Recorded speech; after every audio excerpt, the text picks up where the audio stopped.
All right, everyone. It is interview time. And today we are here with Mike Mantell, and we are here to talk all about masturbation, also known as self pleasure, Batin, but also deepening masturbation practices and how, whether you're brand new to this, maybe you don't have a masturbation practice, or maybe you have one and you want to go deeper into these realms to have more connection to your body. Here's some tools and tips on how to do that. Also, how this relates to relationships. Like, how can our own self pleasure practice spice up, enhance, deepen relationships through sex and beyond? And we are here with a wonderful guest, Mike Mantell, to talk about this today. So, Mike, can you please tell us how you got to where you are today in the field of sexuality? We had it in the bio, but can you elaborate a bit, por favor? Yes, I would love to. I guess I'll start with, I guess there's like an adage I've heard before, which probably isn't true for everyone, but something to the effect that a person's greatest wound can be their greatest gift. And yeah, I don't think everyone has that, but I think for me, there's something in there. So when I was young, I've just been kinky my whole life. Like pretty much since the age of 3, I was having kinky fantasies. And even like when I was young, I was having like, I had just like a kinky scene emerge with my babysitter, but I didn't know it was sexual at the time, but she just put me in a dog cage. And it was just, looking back, I was like, wow, that was really hot. So I've just had kinkiness in me my whole life. Wait, she actually put you in the dog cage or in your mind? No, she put me in there. So like, I assume it was kinky for her too, but I don't really know. I haven't checked with her, but honestly, I would be curious.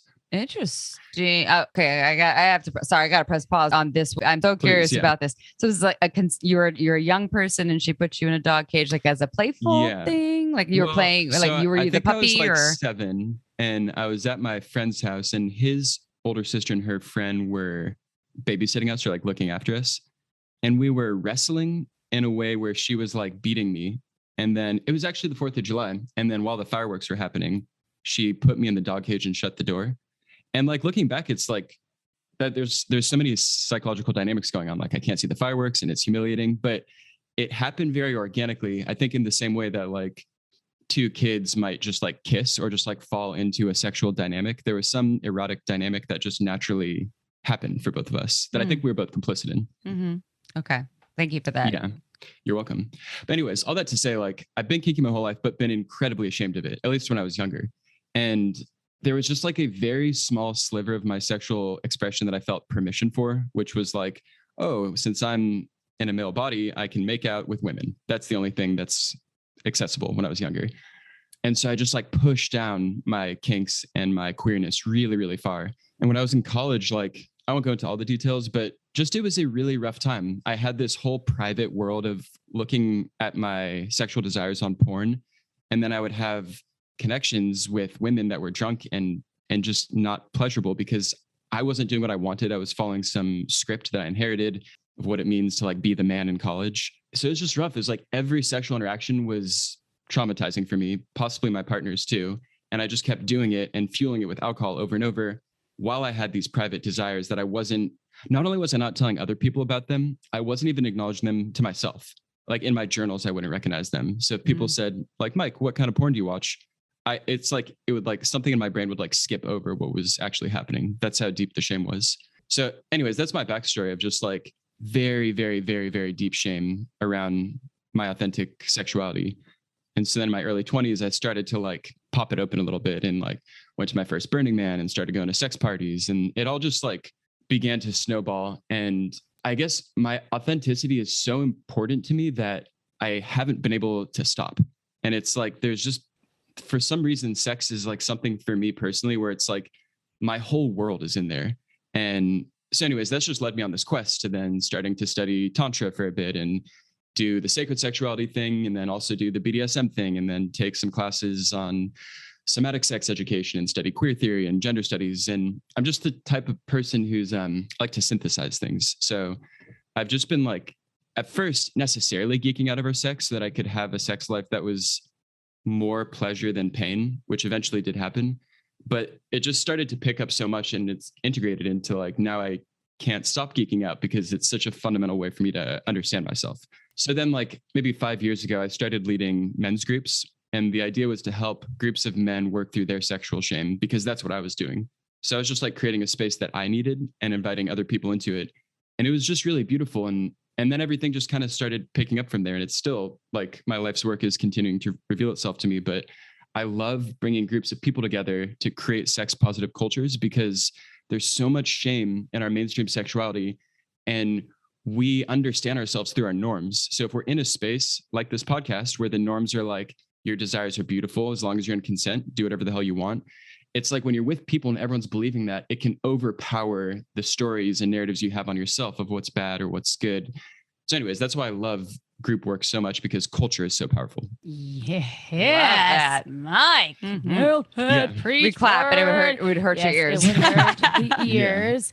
And I think just identifying how important sexuality is in general for human beings is we don't realize how imperative and how much it can consume us until we're in a safe space where we can actually be sexually free. Again, the consent, of course, always speaking to consent, but I really appreciated just the experience that you had where you felt like you were unable to be sexually free in your own sexuality in college. And I imagined my same college experience with drunk people. It's just like, whatever goes. And there's not a lot of honoring pleasure. It's like how many dudes you fuck or how many chicks you bang out, right? Which is not, this is not a question, by the way. It's just my observation and dropping into what you were talking about. And I loved how you just went into how you are where you are today. And we're going to talk a little bit about masturbation. And I think that is something we coined the term jerk off July for this month because this isn't coming out in jerk off July. It's not, but it's for we're July. recording almost in July. And it's June right now. We're celebrating Pride and July. So get ready for July. It doesn't get a lot of love. It's the middle of summer and they talk about other things. So jerk off July. And it's not about jerking off and having a gender, right? No matter what, you can masturbate. Whatever gender or genitals you're rocking, it can be jerk off July, okay, all year round. So let's talk about masturbation. And sometimes we talk about it as baiting or baiting. So self-pleasuring is a nice way to put it. My mom would approve. Why do you think it's important for people to deepen their own masturbation practices? Well, yeah, first I like the word baiting because that's like, I feel like, I mean, everybody who's listening is probably has come across the difficulty in language with sex around pretty much every aspect of sex. But masturbating is one of those two where it's like, I was using the term self-pleasure for a while, which I still use. And then I was expressing that with a friend of mine who's like not in these worlds at all. And he's like, oh, you mean you're masturbating? So, and I was like, yeah, I guess it's like a fancy way of saying masturbating. So anyways, I'm not sure the best word to use, but I kind of like masturbation now because it's like very accessible. That's like what everyone calls it. And then baiting is just got a great ring to it. It's fun, yeah. But why I think it's important, I guess another way of looking at it is, there's a lot of ways of looking at it, but one way is just solo sex. So like we all have a sex life, and sometimes that sex life involves other people and sometimes it doesn't. And so one way of looking at it is that like in the universe of a person's sexual dynamics, one of those sexual dynamics is just with themselves. And so to have a fulfilled sexuality and sexual expression, to me, it's intuitively a very valuable place to start, or just place to have in that universe. Because like, yes, I have amazing sexual experiences with my partner, but I also have amazing sexual experiences with myself. Like some of my best sexual memories are with myself. And some of the places I've learned the most about myself sexually are with myself. And some of the most pleasure I've ever felt is with myself. So I just want to like open the space for solo sex being an incredibly valid and potent place to express sexuality. That's one plug. And then the other side I would say is like, well, I'll say two more. One more is like, it is such a good way to get to know your sexuality. Like for anybody who, not everybody's interested in discovering their sexuality and pulling all those threads, which I think is valid. But for people who are, it's like, it is such a playground. There are so many ways to relate to yourself sexually, so much to find about your sexuality by playing with your body, by looking at different images and videos, by going into different, like, I'm sure I'll talk about this more as it goes on, but it's like a masturbation practice can also be like this incredible therapy, self-therapy, where it's like you're using your sexuality to unearth different parts of your being and your psychology and emotions. So there's just a lot in there. And then I guess the last thing I'll say is it's also a good place to understand your sexuality in a way where you can bring it to partners. So it can be a great way to understand like what feels good on your body and find new ways to touch that feel good. It could be a good place to understand like, oh, holy shit, like I love masturbating, listening to Nine Inch Nails. Like I didn't realize I have this like grungy, dark sexual energy. What if I bring that with a partner too? So it can also just be like a practice ground to understand what to bring into partnership. So I'll pause with those three. I could say so much more, but that feels like a pretty good place to start though. Or bring some David Byrne. Oh, Stop making sense. April's dancing right now. Yeah, but get a little zany. Yeah, there you go. By the way, everyone, this is on YouTube. So if you want to see April dance on YouTube, that just happened. And we're really sweaty because it's like 100 degrees in Santa Cruz. So if you haven't checked out our YouTube, you should go there and watch us on video. Yeah, sweaty David Byrne dance. Sweaty David Byrne dance. Oh, okay. Now I'm shaking. Well, okay. Anyways. Okay. I digress. So let's go back to masturbation. So I was reading information about you, Mike Mantell, and I read that you have specific tips on 5 styles of masturbation for different purposes. And I'm super curious about this. And if maybe you can share these masturbation styles and tips with our listeners and with us, because we really want to know too. I would love to. Yeah. So I'll say like this list is by no means exhaustive, just like any framework. It's like, this is one arbitrary way to break up an item into smaller pieces. So like, I would say anyone listening, use it as inspiration, but also some of it might not work for you and try your own things that aren't on this too. But yeah, so here are 5 styles that I've found to evoke very different experiences and different ways to like relate to sexuality and understand sexuality. So the first one, this one is very important. Goallessness. So what does it mean to set a timer for 20 minutes and have a masturbation or self-pleasure practice where there is no goal? The goal is not to get wet or erect. The goal is not to orgasm. The goal is simply to just be with yourself and explore. And I was just doing this the other day and it's just like, okay, I just got stuck on my nipple. It's like, just touching in a way I've never touched before. Because when there's no goal in order to get to, it opens up the permission to explore. And the reason I find this one so valuable and important is because like our whole sexual world is filled with goals and agendas. Like you were saying earlier, it's like in college, how many people did I have intercourse with? Or in a single interaction, like, did we climax? If we didn't climax, it was a failure. But I feel like that puts so much pressure on sex. And my whole philosophy around sex is like, take off all the pressure for anything to happen or anything to look a certain way. And if you can just be in exploration, it can create so much more freedom and lead to the same pleasures and climaxes if that's what you want, but without the need for it to happen. So I think goallessness is a great place to practice with yourself and with partners too. Like love it. That is huge. Mm-hmm. Yeah, we're big fans of the journey. Or if you need a goal, then you make it about like sensation or pleasure or connection, but not like the O-town, like getting from point A to point B and, like more of a broadness of connection or something. Because sometimes people need some sort of focus of like, of intention. But yeah, when it's just about orgasm, there's too much pressure there. True. And like, don't get me wrong, like O-town is a great town. And I love O-town. Yeah. Great place. But if like O-town doesn't happen, that doesn't invalidate the whole rest of the experience. Mm-hmm. Yeah. Agreed. Okay. Second style, I'm just calling it like expression. And one like practical way to practice this is there's a practice I learned when I was studying Tantra a few years ago called sounding. And it's kind of a funny practice because it's not urethral sounding, which is like where you stick a rod up your urethra. Yep. But simply put, it's like, can you use your breath to make sound naturally? Can you let pleasure work itself through your breath and then make sound? And so like the easiest way to do this is even if you're not touching yourself, but if you're masturbating, just inviting in pleasure and with each breath, see how expressive you can make each breath. And then as that happens, you can just let it build and build. And if you practice this, what you'll find in my experience and experience of others that I've worked with as well is that emotion will come out.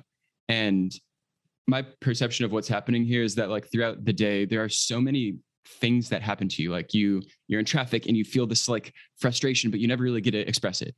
And then you're in the kitchen and your partner says something and you get this like did you just jab me for not doing the dishes? But it's like, there's not a chance to express it. And throughout the day, we're just accumulating all of these feelings that we don't actually express or integrate. And it's actually possible to use your self-pleasure practice to use the pleasure to open up the spigot on your feelings. And then it can just let them pour out and then kind of like flush out of your system. So do you mind if I just like demo this for like 5 seconds? Oh yeah, go. But we love demos. Okay, cool. So all I'm about to do right here is I'm going to take like 3 breaths, and I'm not going to try and force anything unnaturally, but I'm going to bring pleasure into my breath, and on my exhale, just see what comes out. So.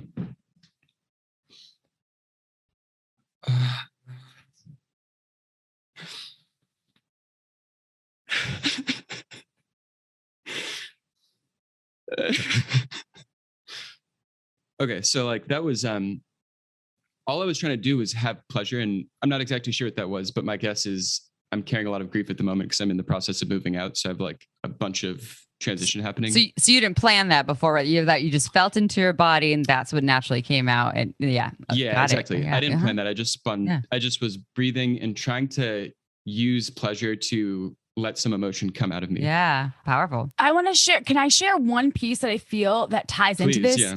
Amy and I have actually done a retreat before, and the woman that hosts the retreat, she was a sound healer and still is, and she has people say their names in a way. So when you go and she says, breathe into your name and say it, and it reminds me of this because I've never done that. I'm always just like April. But when you go, April, it has this different, almost pleasurable feeling. And I'd never thought about it in a way that was in relation to pleasure, but I also never took the time to dive into saying a name or your name. You could be like Mike Mantell. Oh, yeah, the power. It's power, just the power of that. Yeah. I think in relation to what I was experiencing with what you were sharing, it really came up for me, and I was compelled to say it because the power of sound and working with your breath and how you say it. So anyone out there listening, say your name with that. Say your name. Say your name. I've had experiences also with sex where all of a sudden I'm, yelling, or I'm at the top of my lungs, or I'm crying, or there's sounds coming out of me. Yesterday, this isn't related to sex, but I was going through such a deep emotional process around some family stuff that I just needed to scream really loud. So I asked my partner to take my dog in the other room to make sure my dog wasn't scared. And I took some deep breaths like you did, and because I wasn't forcing it. It wasn't like my scream's gonna sound like this and be like this. It's just I know something needs to come out, and I grabbed the counter in my kitchen, and my scream was like a witchy wail, and then it went deep, and then it went cathartic and dark, and then it went to tears and like sobbing. And I know that's not about sex, but I think that these are just they're kind of all related, right? Totally. Yeah. Just to remark on both of those, I love that name thing is so interesting because like anyone who hears their name, it has decades of association with it. So it's just so powerful. And I've also actually on that note tried using the word yes too. And sometimes that can open up a lot because yes is a very sexy word. And not then, yeah or yep, just yes. Yep. Yes. No, I think yep could work too. Okay. Yep. Okay. Yelp. Yeah. Yelp. Yeah. Some Yippee. affirmative. And then on the thanks for sharing that about that rage or just the emotion that came through, because I know what you mean. I have moments like that all the time, and I also think it can be beautiful, like when with a partner, that type of emotional release can happen in sex too. Like obviously sex doesn't always have to be an emotional thing, but I think to like build the muscle where it can just be such a vulnerable, like sex is already really vulnerable, but sex plus rage or sex plus grief or sex plus whatever is in your system, it just, I think can open up another level of connection and intimacy. Totally. Oh yeah. Amy. What's number 3, Mike? I just want to say your name. Oh, sorry. I just want to say your name. Say it again, April. Amy. Oh, that's good. I can feel it in my heart and my pussy at the same time. All right. Anyways, by the way, this is about Mike. This is about Mike and 3. Mike, 3. I enjoyed the interlude. We do a lot of tangents around shameless sex. Yeah, totally. Number 3 is, I guess, more meditative, but the way I'm framing it is just to practice following your breath. So if you read there's like a whole field of Taoist sexuality, and they talk about breath and chi. And I don't think you need to believe in chi to do any of the practices, but honestly, the most simple practice is while you're masturbating, if you just imagine your breath as you're inhaling going up your spine, and then as you're exhaling going down the center of your body and just meeting at your genitals, like just doing that. And so I think the reason that that's interesting is because it's like you're building this microscopic awareness that can move through different parts of your body. So in that case, it's moving through your spine. Because like we can all, if anybody's meditated, you can like put attention on different parts of your body, and different parts of your body seem to have different information for you. And so if you can mix the ability to like get microscopic on different parts of your body with the pleasure and high energy of sexuality, it can just create some interesting things. So like, I think the practice of moving your breath up your spine and down your front, just that in of itself is very grounding. Like it's worth trying. But then like, once you have that laser beam, you can also like, what would happen if I'm masturbating and I put all of my awareness on my heart? Like, what does that do? Or if I put all of my awareness on my stomach, I don't know what that experience will be for different people, but my guess is putting all of your awareness on your heart while you're masturbating will do something different to you than putting all of your awareness on your stomach. And I don't know what that difference will be, but I think it's a really interesting like playground of exploration to put your awareness on different parts of your body while you're in a state of high pleasure. So that's the third space to explore. Love it. Okay. Number 4. So 4, so that's 3, and we have 5, right? Because 5, we got 5, yeah. And that is a magic number.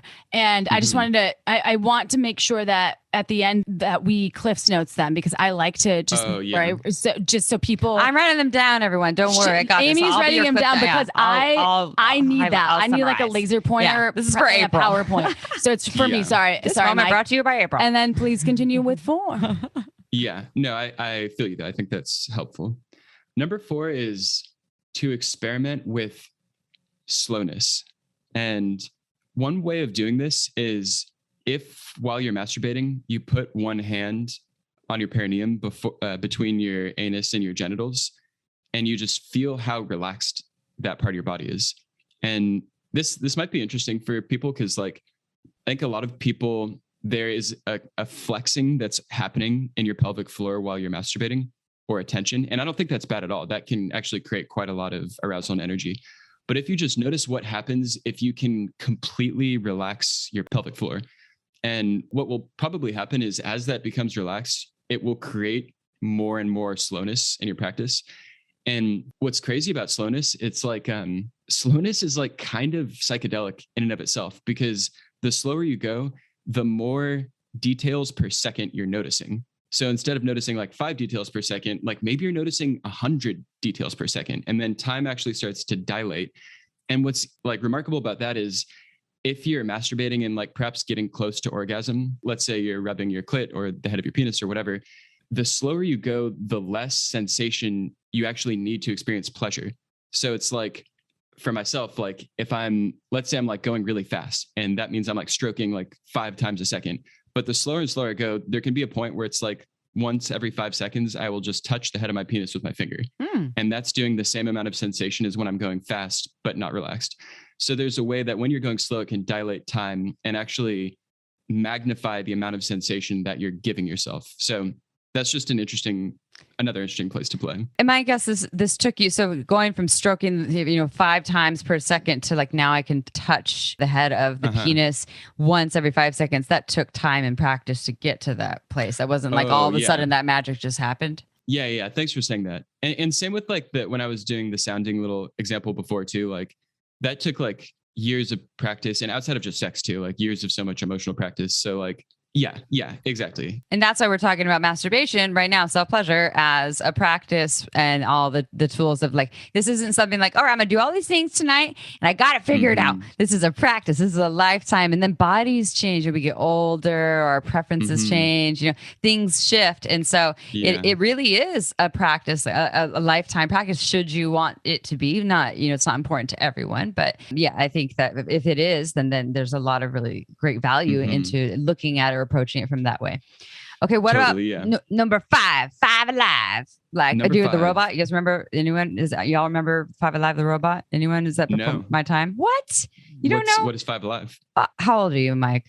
I'm 31. Well, I'm 37. April, you're older than me. You don't know Five Alive? All right. Anyways, let's get back to sex. I'll make sure to Google it. It was an old 80s robot movie, Five Alive. I think there was like Five Alive 1, Five Alive 2. Okay, 5. Back to 5 and masturbation. Great. Great. Five Alive. Oh, yeah. And just on what you said too about things being a practice. Yeah, totally. And I think like the way I know everyone has a different learning style, and the type of learning style that I like the most, but I know this isn't everyone's learning style, is just to like give prompts for people to react to, for them to find their own experience. So like I'm hoping and offering some of these things that people probably won't try all of them, but it's just an idea so that they can bring it into their own practice and figure out how that works for them and learn through experimentation. So number five is imagination. Gosh, that could also look, I'll give a couple of examples of what that could look like. So like one is like a fantasy plot line. And so you could find that, I mean, and honestly, you could watch porn just for the ideas and just notice like what happens when you create a fantasy and don't orgasm too, because orgasm will end the fantasy. But if you just stretch it out, just like notice where it goes, and it can be incredibly interesting. And what I'll say about fantasy too is like, if you just and I know different people have different relationships with fantasy. For some people, it can be really hard to create fantasy. And for some people, it comes really easily. But I'll just say also the thing about fantasy that's interesting is that it can also help send messages from your subconscious to your conscious. So just like a very brief example there. So maybe like a year ago, 2 years ago, a friend of mine gave me a gift, which was a massage.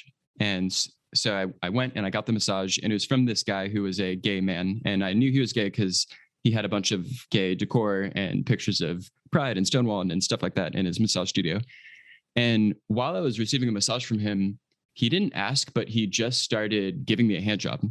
And it was on the one hand, like very pleasurable, and I ended up ejaculating. But on the other hand, like I also felt violated, and it just like came up really quick, and I wasn't really sure if I was in my consent. And in retrospect, I don't think I was. So I just like, that should be negotiated beforehand. Totally. So then like 2 years after that, so that was like 4 years ago, 2 years after that, I had this conflict with a friend, and that night I was self-pleasuring, and I noticed that a memory of that massage came up. And I was just like, that's interesting. Like, I haven't thought about that for a while. Why is that popping up? And as I like worked with it, what I ended up revealing it to itself to me is that this conflict I had with my friend gave me this feeling of being violated. And it was like drawing on this old memory of violation into the non-sexual present. So anyways, like I will often find that the things that come up in fantasy are actually revealing things to me about what's happening in my world, in my subconscious, and just a way of understanding myself. So I'll give 2 more quick thoughts on that one of places to play. It also can be fun to like go back into sexy memories, like imagining like what is one of the sexiest memories you've had, and relive it and take it in different directions. Like what if you take that memory and another person joins, or what if you take that memory and it's just like you have a starting point, and like can you take it in 10 different directions and see where it goes. And the last thing I'll share on the fantasy bit too is like sometimes I'll also just like have a sexual moment that never actualized into anything. Like maybe I meet someone and we just like flirt for a second, and I feel this flush of arousal, and then nothing happens. Sometimes I find it interesting to like go later in time, go into my self-pleasure practice and like explore like what was in there, like what was I feeling, what were the sexual threads that came up, and use recent sexual memories also to open into fantasy. Okay, so I'll pause there. I'll just do a 1 to 5 recap here. Okay. So 1 was goallessness. Yes. 2 was expression. 3 was awareness and following the breath. 4 was slowness. And then 5 was imagination. Yes. And what I had wrote over here was goallessness, expression through sounding, practicing, following the breath, experiment with slowness, and incorporate imagination, aka fantasy. That's we love like we're over here. We're like we love our Cliff Notes book. We want to like analyze so we can see all the key points there, but we also need to have the inner workings. Otherwise, we don't know what we're talking about. So thank you for that. Well, because we only have 60 minutes, that's why we try to do the best we can with what we have. So talking about Batin, and relationships, Mike. How does having a well-developed, you touched on this a little bit, but how does having a well-developed masturbation practice, or I guess regular session, however we want to name it, how does it show up in relationships? Do these practices lead to better sex? And if that's the truth, then how and why? That's a lot of questions. Sorry. Yeah. I would say, like, I think it's very possible to have great sex with other people without a masturbation practice. And I think if you're called to explore masturbation practice, it'll probably help your sex with other people too.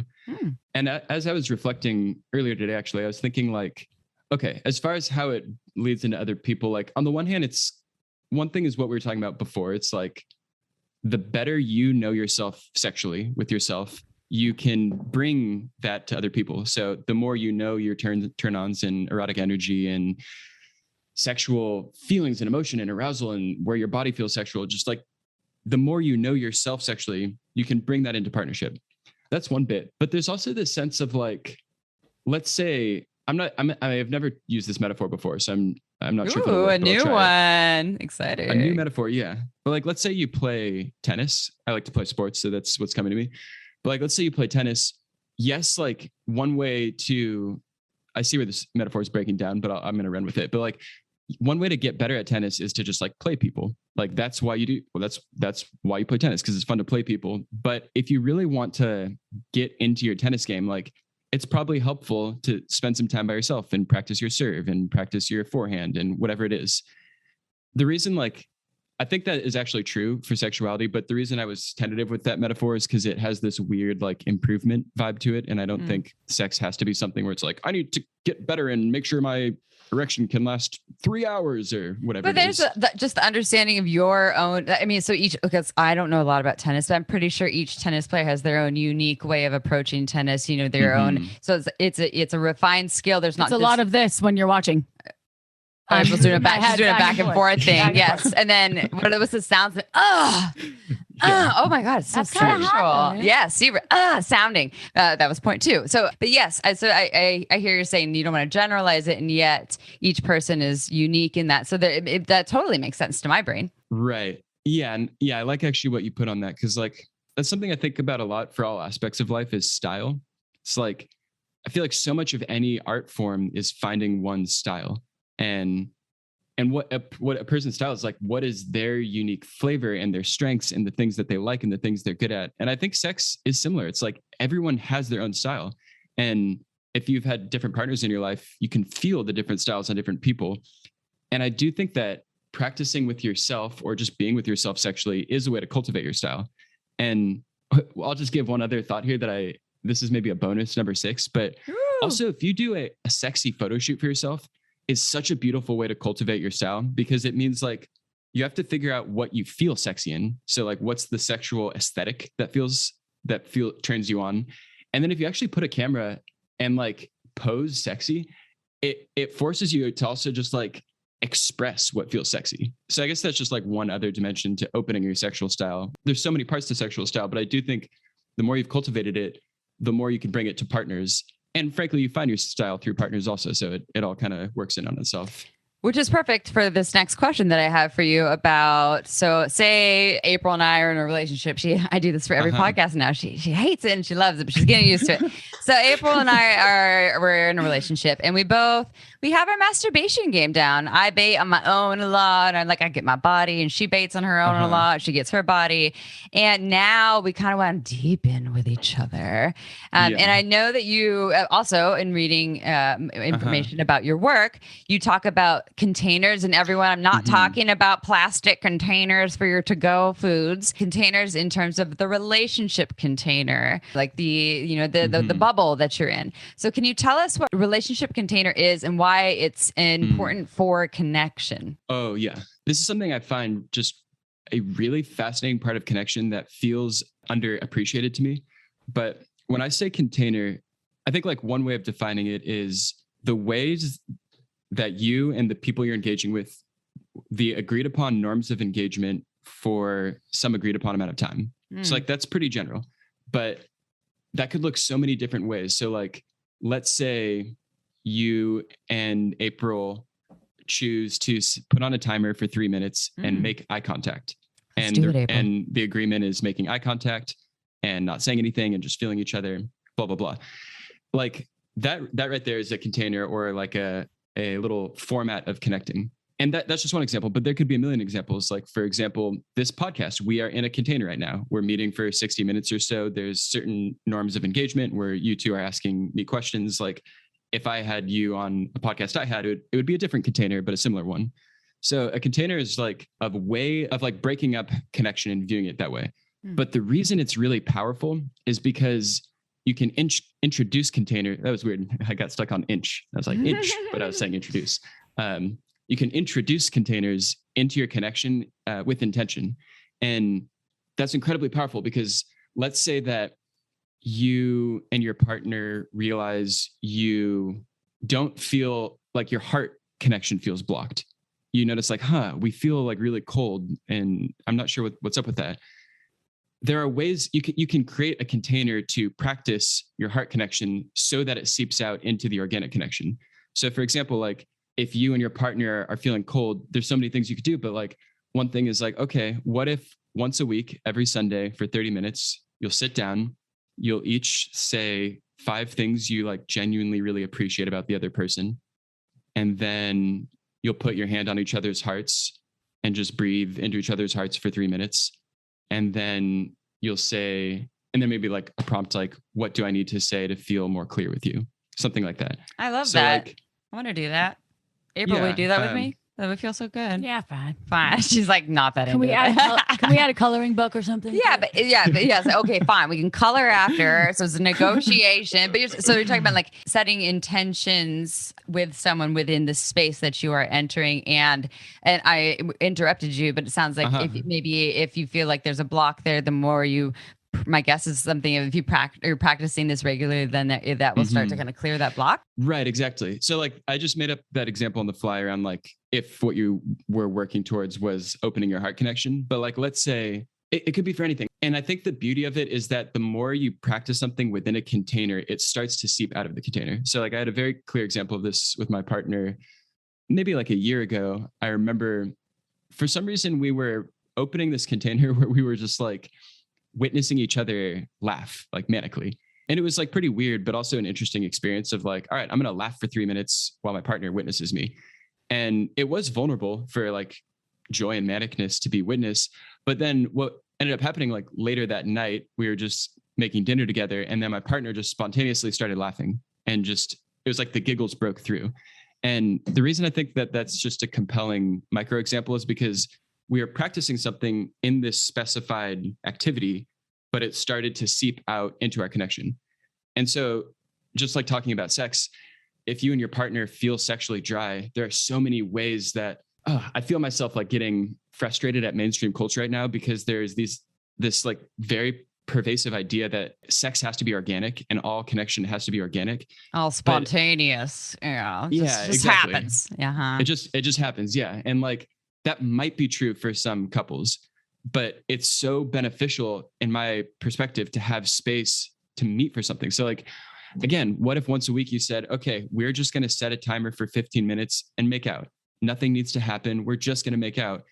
You're introducing the grounds and the framework for yourselves to connect through pleasure and sexuality. And it might be sexual, it might not, but you're setting the space for it to happen. And again, like, same thing. It's like, if you want to introduce more sexuality into your connection, like you can't just like hope it's going to happen organically. I mean, that might work, but there are things that you can do. Like even just being creative, like what if we go to a sex shop together? That is actually a container of itself. Mm-hmm. But even aside from that, like what if once a week for the next 4 weeks, we're going to do a BDSM scene and just see what that does? Or what if one time per day for the next week, I'm just going to spank you in the kitchen for 5 minutes. Because like it's like each connection is this alive entity. And the more interactions you have, you're feeding what the entity is in that moment. So the more containers you bring in to infuse, whether it's kink or power dynamics or impact play or sex, like you're feeding that into your relationship so that it'll just naturally create that. And like there's a balance too. You don't want your whole relationship to be structured, but I think some structured activities to create the type of connection you want can go quite a long way in how you relate organically. I want to be spanked in the kitchen for 5 minutes. Only some days though, not every day. So it just depends, but that sounds fun. So sure. So you can negotiate that. Yeah, in negotiation. April's going to ask you some questions in a second about how people can find and work with you. But so in summary, so we're talking about the self-pleasure, the solo sex, masturbation, and how this is a deeper way to connect with yourself and also enhance various aspects of yourself. And then also how this can carry over into relationships, and through this knowledge and this practice and this sharing, it can enhance relationship experiences or containers. And we also just kind of went in other places too, just about spicing relationships up in general in a way that involves deeper connection and more intention. And some people don't like connection, intention, transformation, gems, crystals. And also we're just talking about intimacy here. We're talking about being with people where you're like, this feels really fucking good to be here. And I feel seen and heard and connected. And I love this. And maybe we're going to have some good sex too, or not. Who knows? Maybe we'll just hold hands. I'm doing it with April now. And hold my hand. Hold my hand. I'm forcing her. And we know that you have a lot of incredible offerings. And Amy, I love when you hold my hand. And because we know not only this show that you provided us so many thoughtful, and I love the way you approach from just a heartful place, a lot of ways folks can engage with each other and within themselves. So if people want to find more of your work, Mike, and work with you or find you on the socials, or can you just let everyone know how to get more Mike in their lives? Yeah, I would love to. I'd say the easiest way would be to check out my website, which is mouth-gasmic.com. And some things you can find there. I'm starting a monthly workshop series. So my next workshop will be for couples. I'm calling it Re-Spark, but essentially I'm creating a space to guide couples through essentially like an intimacy journey, a series of containers, to use the language we were just using, to open up more closeness and sexual intimacy. But I'm experimenting doing one workshop a month. So you can check that if that sounds interesting. Otherwise, I write regularly if you just want to explore ideas.